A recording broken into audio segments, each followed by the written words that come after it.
We are the 5th largest country in the world in terms of population. Can anyone here name the first 4 for me? Just shout it out. Who do you think set number 1 in terms of population? China, 2nd, India, 3rd, USA, 4th, Indonesia, and we're sitting at number 5. So, does population really contribute towards economic growth and development? Hands up for yes?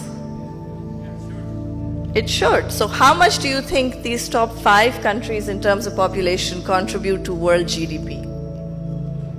Just as a percentage. Any guesses? 75. What else? So 40 is close. So 45% of world GDP is contributed by the top 5 countries in terms of population.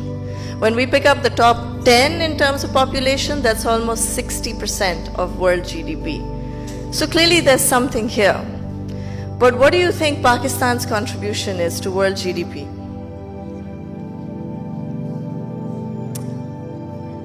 I can't hear you. 3%?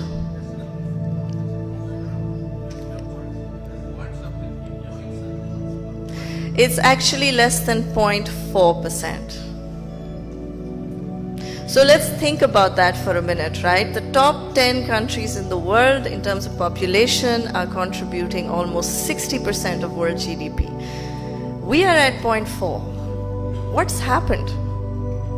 And I think this is where let's drill down into a little bit of micro here.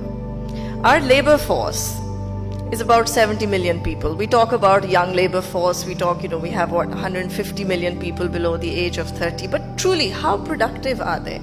Have we really invested in our labor force in terms of education, in terms of health, in terms of job availability, to be able to even push our labor force to be as productive as they need to be?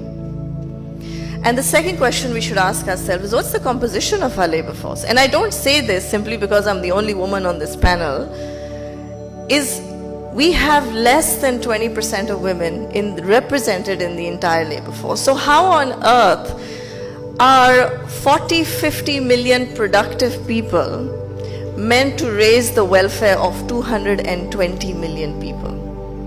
It's not possible. So not only does our labor need to be more productive, there needs to be more of it. That means that we need to add more women. We need to add more individuals who can be at a certain caliber and at a certain stage of their lives where they can engage in productive businesses. So here's our challenge, and here's where I encourage you to imagine what would happen if we were able to move that 0.4 to just 0.8, just double our capacity. And that doubling our capacity will come from a wider labor force participation, greater productivity, investments in our labor force in terms of health, education, social welfare, etc. And what does that, just that 0.4 to 0.8, what does that mean for Pakistan? It'll double our GDP from $350 billion to $700 billion. It will increase our middle class, which is currently about 20-25 million people, to almost 50 million people. And it will overall raise our understanding, our integration, our ability to relate to the world in a new way. So, let's take this as our unimaginable goal and say, how are we going to just use this strength that we have given, and it's a God-given strength, being number 5 in terms of the population metric,